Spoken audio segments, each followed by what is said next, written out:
Hello, Olu again, Nuggets of Wisdom. This is Olu, another teachable moment. Let's get it.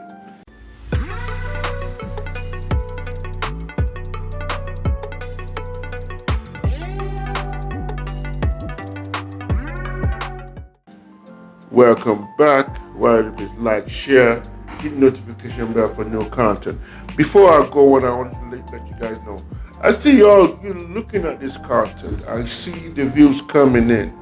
But do a brother a favor. I need you to do me a favor. Smash that subscription button, right? Because we see returning views, we see unique viewers. The analytics is telling us that you're coming in. So help a brother out. All my brothers in India, Ukraine, United States, and all my youngins, smash that subscription button. Let's get into it. Man, I was coming across Miss Yala, man. And this is the story of most of us who probably lives in denial. Denial is one of the deadly diseases that you can ever imagine.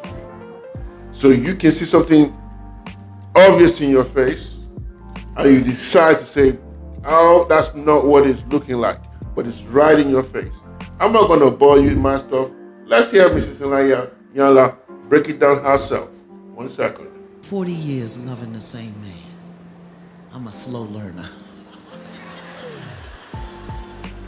In and out of relationship with this one man. Trying to get from him what I didn't get from my daddy. But I didn't know it at the time. I thought it was love. In denial. So the last time I married him,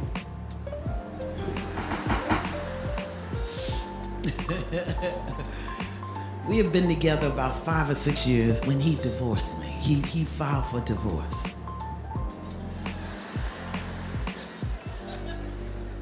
He left. How you gonna leave me? I'm Iyanla Vanzant. Something must be wrong with you, brother. I've been on Oprah. You know? But he left. Not only did he leave, he left me for somebody I knew. But he was going to do the same thing with a stranger, so it really didn't make no difference, right? He was going to do the same thing. So he left me for somebody I knew, and I was in high pissosity. High pissosity. I did not want to be spiritual at all. I wanted to hate his ass, okay? Sometimes you just don't want to be spiritual. You want somebody to burn in hell. Don't leave me out here by myself, Brooklyn. You know, that's the truth. And that's why a lot of times we won't forgive because we want revenge. I want your ass to pay for what you did to me. And I was there. But I knew that if I didn't forgive, my work with you would be tainted. So I had to. I didn't want to, but I had to forgive him. So I started out writing it.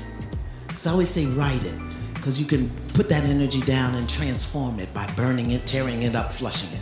So I forgive you. I forgive you. I said, let me write with some colored pencil so it'll look pretty. I forgive your ass. I'm telling the truth, okay? I'm trying to heal. I forgive your dumb ass. Ooh, this is not gonna work out well for me. Let me not write. Let me say it in the mirror. Because you know, they say you say it in the mirror, you're speaking right into your soul. You know, and you can feel it. So I got it in the mirror. I forgive you. Olu, man, back again. Need I say more? Miss Yala just broke it down for us. You hear the word saying, forgiveness is like, unforgiveness is like drinking poison and expecting the other person to die. That's what they said. So there are two things I want to mention that I hear from that. Maybe you got it, and maybe you saw it as well. The first thing I thought there was denial, right? Denial can be where you're coming from because you've had it so bad Now you're getting to the point that I've tried so hard to get here. I'm never going to let it go, even if it's dangerous towards me.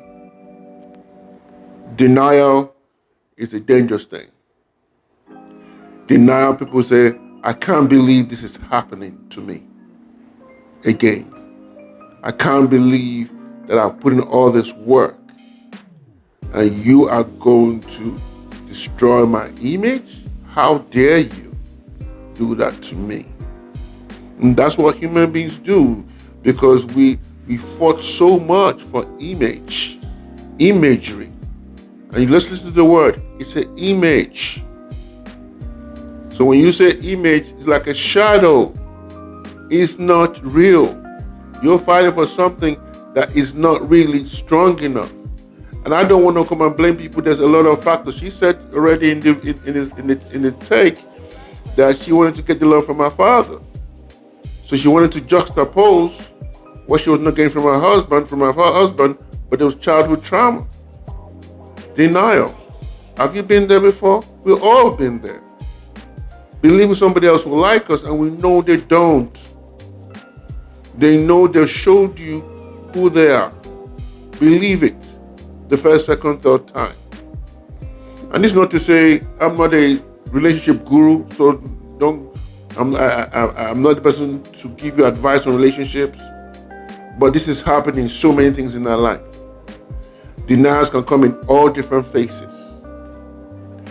But the great thing that came out of this take, that she saw her ways.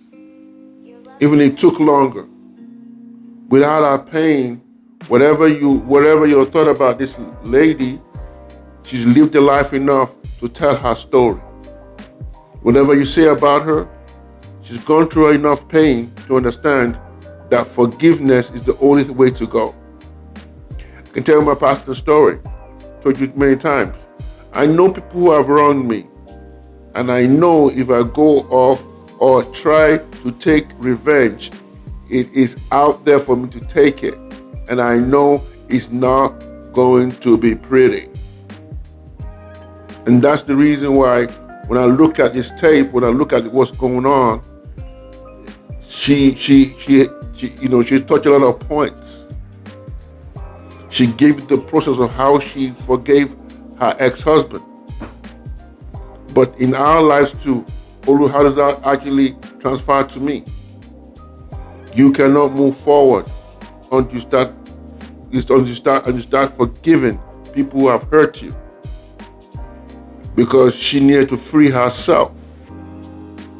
Maybe she didn't have that forgiveness, she would not be on that stage talking today, in that year when she was talking. But she's clean. This is the process that human beings take. We need to see things for what they are, period. We can't keep on sugar. This is what happens in this society today, that people want to believe is right in their faces. As long as you're not in my corner, as long as you're not saying my own language, as long as you're not my own opinion, we're all in denial, even if it's right in our faces. It's a form of serious, I would say, self-gaslighting, in my opinion. You see it right in front of you, but you still don't want to believe it. I've seen a lot of relationships who are self-gaslighting themselves. They love the image. I'm going to stop on that. I'm going to stay on that word image enough. Until you start seeing things for what they really are. Until you start confronting it and say, no, this picture is what it is. I'm either going to accept it, change it, or deal with the consequences. You can't do none of those things. So, I want you to forgive. Forgive yourself. Forgive your past. Forgive those who have hurt you. Because you owe it to yourself to do that best job. You're the only one. It's like you infecting your body with poison. Right? It's like you sending cancerous cells into your body if you're in the line of unforgiving. I'm not going to tell you that. I'm not going to sit here and tell you that it's easy. Did they really hurt you? Did they really set you back? Yes, they did.